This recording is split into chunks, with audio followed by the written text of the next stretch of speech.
아이고 이거 왔네. 하이파이브.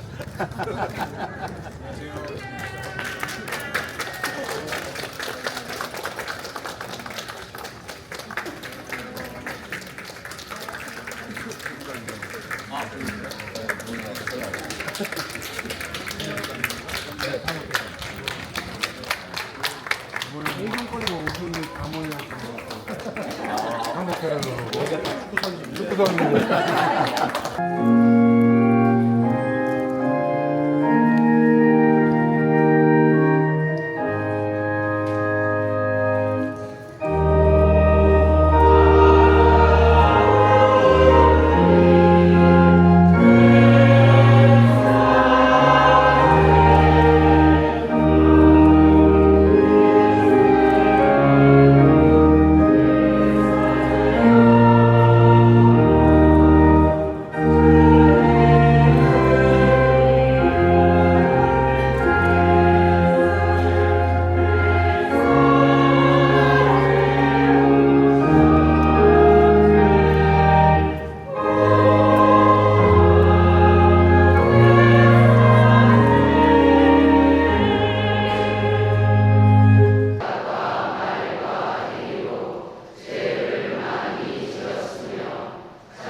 여러분, 남곡동 성당에 와서 현진성사를 하게 돼서 진심으로 기쁘게 생각합니다.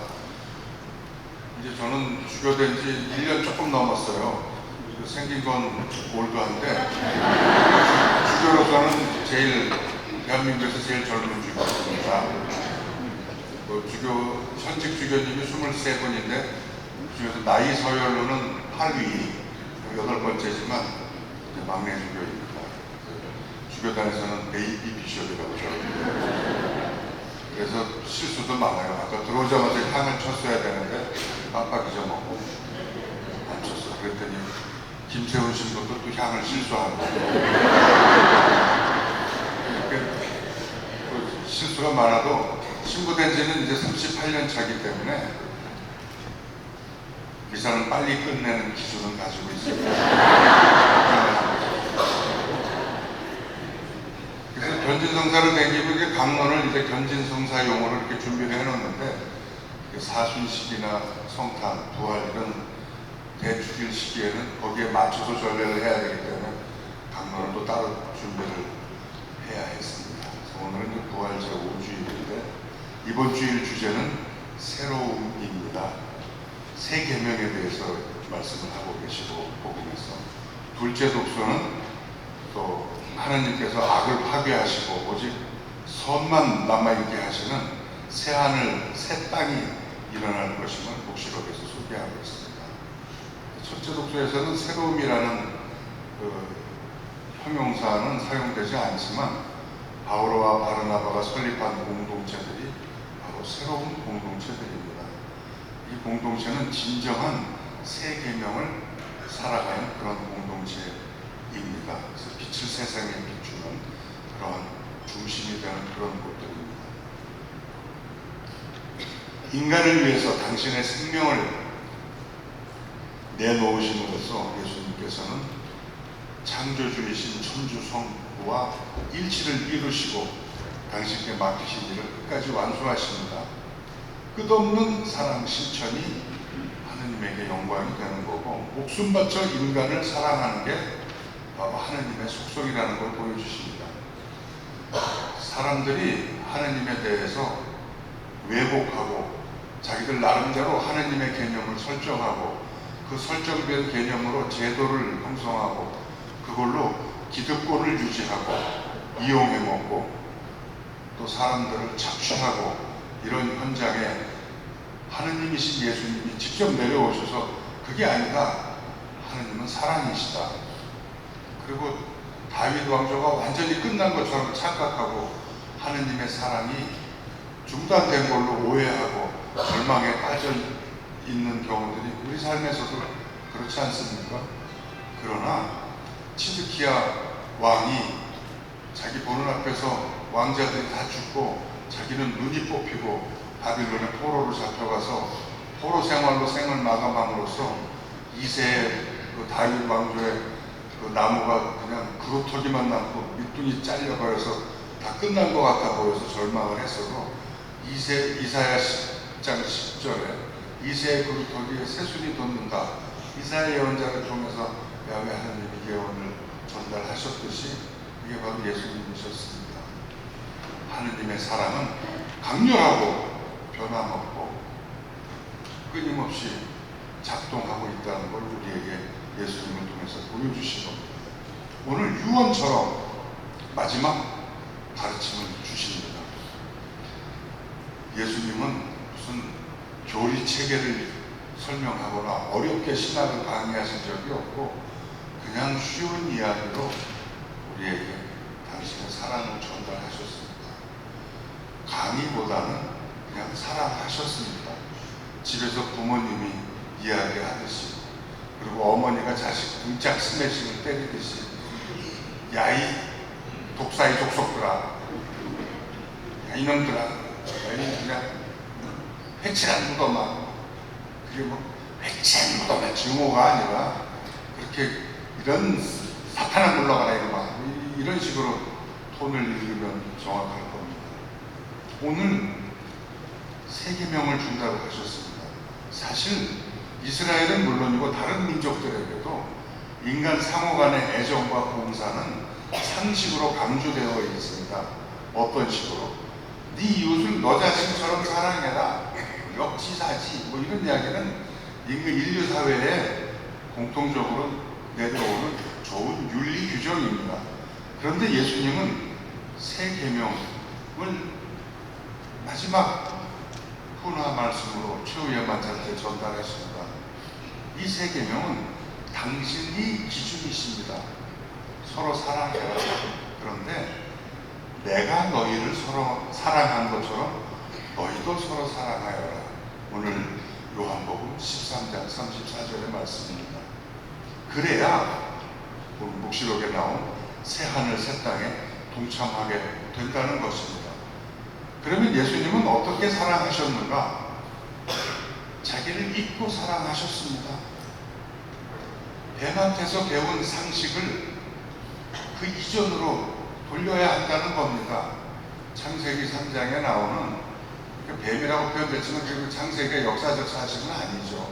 그런 문학적 표현을 통해서 우리에게 메시지를 전달하는 내용인데, 우리가 똑똑해지겠답시고 하나님을 능가하는 그런 지혜를 구축한답시고 새로운 눈을 떴는데, 그래서 하와가 과일이 잘 연구었구나, 이제 제대로 이제 사물을 보게 되었구나 하고서 제일 먼저 자각한 게 상대방의 위협에 대한 공포심, 비교, 열등감, 그래서 부끄러움에 대한 무화과 나무 잎사귀로 자기 몸을 가리고 포장하기 시작하고 진리이신 하나님 앞에서 몸을 숨기기 시작한 게 인류가 깨달았다고 소위 생각하는 지혜인 것입니다.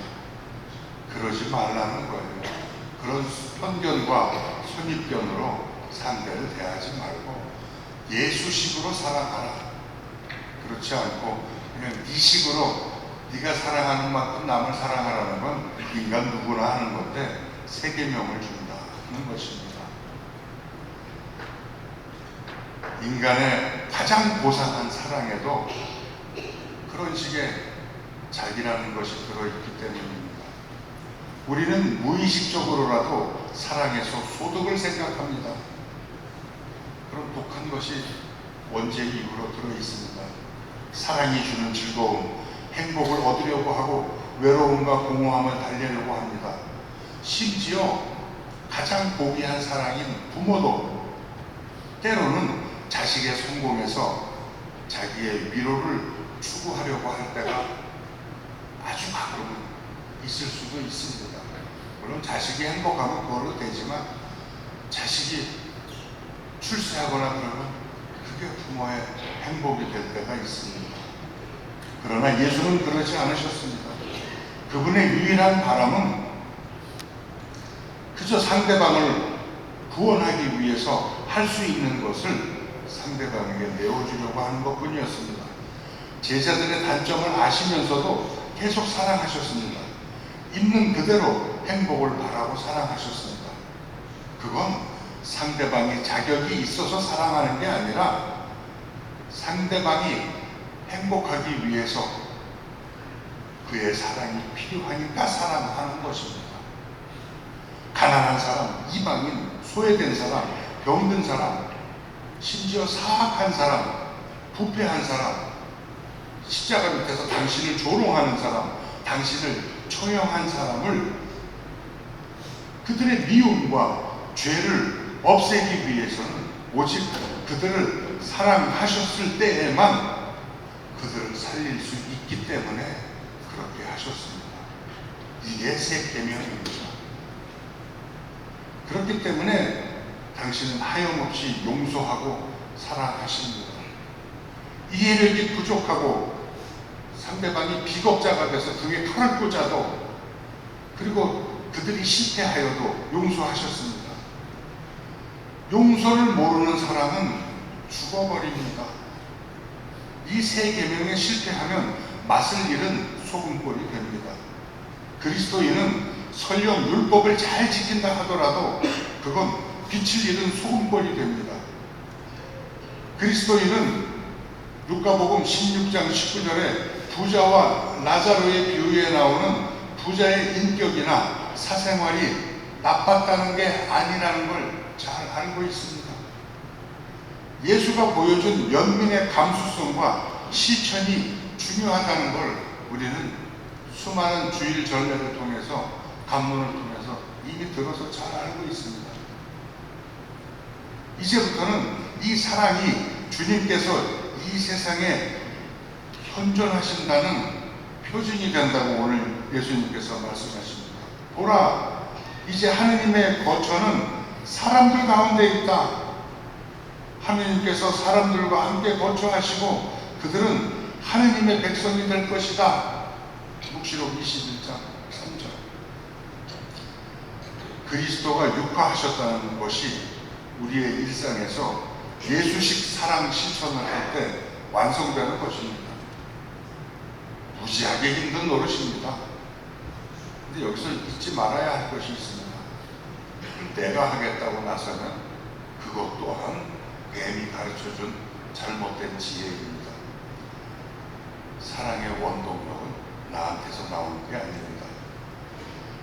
하느님은 우리와 동떨어진 하늘에서 복잡하고 죄스러운 이 세상 속에 사는 우리들을 내려다보시면서 우리의 삶을 채점하는 그런 분이 아닙니다. 뱀이 그렇게 우리를 속여서 하느님을 왜곡시키고 하느님을 억울하게 만들었을 뿐입니다. 그분은 우리 안에 들어오셨습니다. 그리고 예수님이 보여주셨듯이 복잡한 교리 체계를 설명하지 않고 그저 어울리시고 쉬운 담소를 나누시면서 치유하시고 그냥 사랑하셨습니다. 그렇게 사랑 속에 살아계신 하느님이십니다. 사랑은 하느님에게서 온다는 것을 예수님께서 몸소 보여주셨습니다. 시종일관 변함없이 강렬한 하느님 사랑에서 우리는 힘을 얻어야 합니다. 주님 없이는 우리는 아무것도 할 수 없고 실제로 아무것도 아닌 것이 됩니다. 사실 그래서 우리는 견진성사를 받는 겁니다. 견진성사는 안수와 도유로 주어지는데 특히 도유 중에 성령의 인호를 받으시오라는 집전주교의 말로서 주어집니다. 여기서 인호라는 것은 라틴 말로 시질lum이라고 하는데 영어로는 스펠링이 S-E-A-L, seal. 발음 죽이지 않아. 남곡동 온다고 어제 연습해주고. 이 인장은 보통 특정 서한, 편지, 그것을 작성한 사람이 누구인지를 상징하고 그 사람의 권위를 나타내면서 내용의 저작권 내지는 소유권을 표시하는 장치로서 도장이나 이런 반지, 압인 이런 것들을 사용합니다. 요한 6장 27절에서 그리스도는 성부께서 당신에게 인장을 찍으셨다고 선언하십니다. 그리고 그리스도인들 역시 하느님에게서 날인을 받았다. 고린도후서 1장 21절 22절에 하느님께서는 또한 우리에게 인장을 찍으시고 우리 마음 안에 성령을 보증으로 주셨다라고 바울은 가르칩니다. 어쨌든 견진성사를 받은 사람은 그 존재 자체가 하느님께서 모든 인간에게 전하시는 편지입니다. 그리고 그 내면을 하느님께서 써나가시는 메시지로 채워주시는 겁니다. 주도권이 하느님께 있는 겁니다. 내가 가로 나서면 벌써 이건 잘못된 것입니다. 그래서 내가 내 주변 사람을 내가 사랑하겠다. 내 처자식을 내가 사랑한다. 내 배우자를 내가 사랑한다. 그럼 벌써 이건 뱀이 가르쳐준 지혜예요. 내 힘이 들어가요. 네가 왜 그래? 그건 내 사람이야. 그냥 넌 내 도움이야. 하느님 우리에게 그렇게 얘기하시는 겁니다. 하느님이 사랑하도록 나를 비우는 게 중요한 겁니다. 근데 하느님의 뜻으로 내 존재를 채우기에는 우리가 부족하기 때문에 우리의 내적 성장을 도와주도록 성령을 통해서 특은을 내려주십니다. 사실 사도들도 성령의 은사를 받기 전에 예수님을 부인하고 도망갔고 또 예수님의 부활을 체험하고도 그리고 심지어 일부는 승천을 체험하고도 방황했더랬습니다. 그래서 주님께서는 승천하시게 되면서 예루살렘에서 기다리라는 당부를 하셨고 그 명에 따라서 사도들은 성모님과 함께 기도하면서 다락방에서 기다렸습니다. 오순절에 그리고 성령 특별의 날에는 받게 된 겁니다. 그러고 나서 그들은 순교를 불사하며 그리스도를 전파하는 삶을 살았습니다. 견진성사는 사도행전 2장에 나오는 오순절 성령 강림을 체험한 사도들이 고난을 받았고 같은 고난을 받은 사도들의 후계자들인 주교나 합법적으로 그 직무에 설정된 사제를 통해서 영구적으로 오늘날까지 재현되고 있는 겁니다. 그런데 그냥 세례 받으면 됐지 뭘 또 그걸 견진을 또 받아 이런 걸 생각할 수 있는데 마태복음 5장 48절에서 주님께서 직접 얘기하시는 말씀이 있습니다. 하늘에 너희 아버지께서 완전하신 것처럼 너희도 완전한 사람이 되어야 한다 라고 하셨습니다. 견진성사는 그렇게 새로 난 사람들에게 성령을 줌으로써 완전해지게 되는 것입니다. 그래서 살아가면서 우리는 7가지 은혜를 받게 되는데 하느님의 사랑을 다른 가치보다 더 귀하게 여기는 지혜를 얻게 됩니다. 또 통찰내지는 깨달음, 구원의 진리를 이해하게 되고 믿을 것과 믿지 말을 것을 식별하는 의견을 갖게 되고 선악에 대한 올바른 판단이라는 지식을 갖게 되고 인생에 장애되는 것, 특히 신앙의 걸림돌을 극복하는 힘이 되는 용기를 얻게 되고 또 하느님을 아빠, 아버지로 모시게 되는데 그것은 바로 이웃을 형제로 받아들이는 것인데 하느님을 아빠, 아버지로 모신다는 것은 하느님처럼 생각하게 됩니다. 탕자의 비유에 나오는 아버지처럼 그 못된 놈이 돌아올 때 아버지처럼 환영하는 아버지와 같은 자리에 서게 되는 것입니다. 그리고 7번째 경외, 하느님과 올바른 관계가 깨지는 것을 두려워하게 되는 것입니다. 한마디로 우리가 받게 되는 성령의 임무는 우리가 하느님을 다 함께 창조된 원죄 이전에 뱀의 유혹 이전에 하느님과 다 함께 창조된 내 본성을 되찾아서 하느님과 내가 하나가 되게 도와주는 겁니다. 그래서 그분처럼 완전하게 되는 그 구원에 이르게 하는 것이고 그게 세계명을 실천하면서 행복하게 살게 되는 새하늘 새 땅의 주민이 되게 해주는 것입니다. 이제 견진성사가 시작될 텐데 견진성사 도입 부분에 훈화가 4페이지가 있어요. 이 강론하고 또 무슨 훈화 4페이지가 있냐? 생략. 그 다음에 우리가 64분이나 이건 명동성당급 지금 인원이에요. 50주년을 맞아서 이렇게 활성화된 성당 너무 반갑습니다. 게다가 여성 신자들의 축구 시합 이런 것도 50명이 넘으면 주임 신부님과 주교가 이렇게 나눠서 이 견진성사를 줘요. 난 내가 사랑하는 신부님한테 이걸 받고 싶은데 왜 낯선 뚱땡이가 와서 내가 줄을 잘못 썼구나 생각하는 분도 계실 수 있는데, 이건 성령을 받는 것이 어떤 성직자의 손가락은 아무 상관이 없는 거라는 걸 생각하시고 이제 견진성사 전례로 들어갑니다.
보입니다. 이렇게 가는 성당마다 입장에서 딱 돌아서면 금방 견적이 나와요. 교우의 표정을 보면 성당 오는 게 행복한 그런 성당인 것 같아요. 주임 신부하고 사이가 안 좋은 성당은 뭔가 평화가 여러분과 함께 정말 평화가 절실합니다. 이미 평화가 와 있는 그런 성당인 것 같습니다. 굉장히 기쁘고 또 역사가 깊고 훌륭한 주임 신부님들이 많이 거쳐가셨고 몇 분 이렇게 거명하고 싶지만 또 누락되는 신부님들이 속상해할까봐 거명 못하겠어요. 훌륭한 분들이 많았고 굉장히 여러분들 기쁘고 또 이렇게 앞에 중고등학생들이 있고 누구야? 노페인 노게인 누구야 이게 이걸 다 그렇게 해서 아유 인생의 쓴맛을 겪고 있구나. 너무 어린 나이에 살기 힘들지? 근데 인생은 살만해. 괜찮아. 그렇게 또 개인 안 해도 돼. 응? 행복하게 살아. 그렇지? 그렇지만 그건 진리야. 또 부모님들은 니들 개인을 위해서 굉장히 개페인하고 있어. 그래, 아무튼 주님의 사랑으로 이렇게 지내고 그 다음에 여러분들은 이제 견진을 받아가지고 벌써 성령이 여러분들한테는 작동하게 돼 있어요. 여러분들은 하느님의 편지가 된 거예요. 내 인생은 내가 쓰나 그러지 마세요. 그렇다고 개판으로 살자는 게 아니라 하느님 다 인도해 준다. 안도감으로 좀 사시면 좋을 것 같아요. 예수님의 마지막 그 강의의 핵심 내용은 산재에 있는 불안적 요소를 안심시키는 거예요. 하느님에 대한 신뢰는 불안적 요소에 대해서 안심해라. 그 이야기를 자꾸 해줘. 불안적 요소는 계속 다가오고 있고 그게 현실이 되고 있는데 그러나 괜찮아. 안심해. 다 지나가. 내가 있잖아. 이 얘기를 계속 해주시는 거예요. 그걸 믿으면서 살면 되는 겁니다. 그게 신앙생활이에요. 다 지나갑니다. 그게 견진받은 사람의 삶의 태도. 아시겠죠? 네. 저도 여러분을 위해서 기도해 주겠습니다. 아멘.